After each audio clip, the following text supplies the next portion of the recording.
Assalamualaikum warahmatullahi wabarakatuh. Hai teman-teman, perkenalkan nama saya Putri Dwi Andela. Saya mahasiswa dari Visipol Raja Haji Tanjung Pinang. Nah, di sini saya akan menjelaskan pengertian administrasi publik dan contoh analogi yang langsung terkait kepada masyarakat.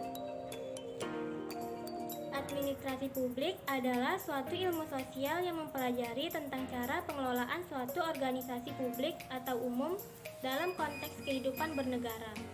Dalam kajian administrasi publik, ilmu sosial ini menghubungkan tiga elemen utama negara, yaitu lembaga legislatif, yudikatif, dan eksekutif, dengan berbagai peraturan dan kebijakan yang berkaitan dengan publik, tujuan negara, administrasi pembangunan, dan etika yang mengatur penyelenggaraan negara. Administrasi publik berbeda dengan ilmu manajemen. Tidak semua ilmu manajemen yang mengkaji mengenai cara mengelola organisasi swasta.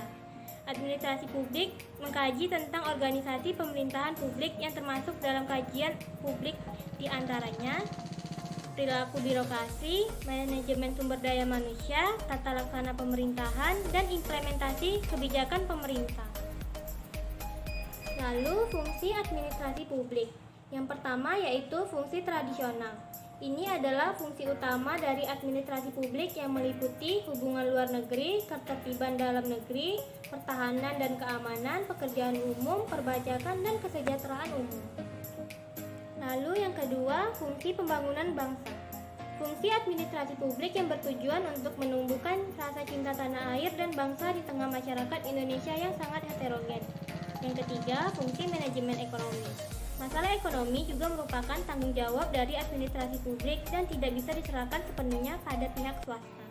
Dalam hal ini, administrasi publik dapat berperan langsung maupun dalam pembuatan regulasi.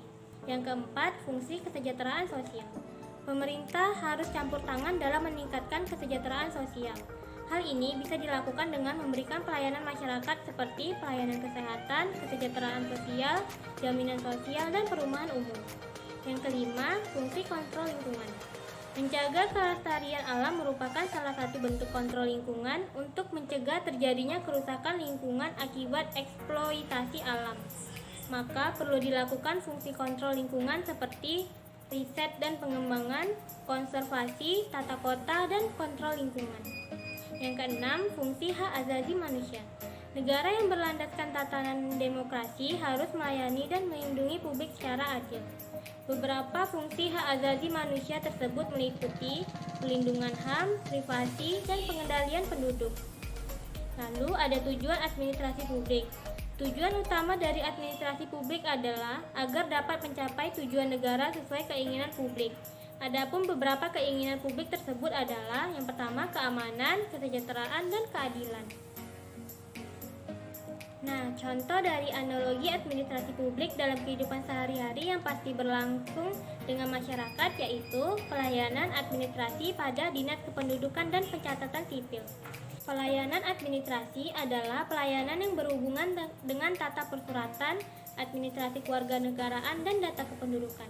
Dinas Kependudukan dan Pencatatan Sipil merupakan unsur pelaksana pemerintah daerah di bidang kependudukan dan pencatatan sipil yang dipimpin oleh kepala dinas dan berkedudukan di bawah dan bertanggung jawab kepada bupati melalui sekretaris daerah. Jenis pelayanan yang terdapat di Dinas Pendudukan Sipil yaitu pelayanan pendaftaran dan pendataan, pelayanan pencatatan sipil, dan pelayanan penyuluhan informasi. Pelayanan yang paling sering kita jumpai yaitu pembuatan KTP atau kartu tanda penduduk, akta kelahiran, dan kartu keluarga.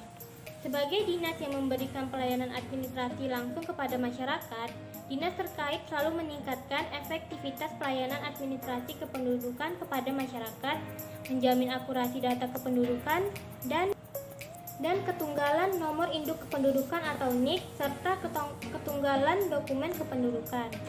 Nah, itu dia contoh dan pengertian dari administrasi publik. Sekian yang bisa saya sampaikan. Semoga bisa menambah pengetahuan dan wawasan. Terima kasih. Assalamualaikum warahmatullahi wabarakatuh.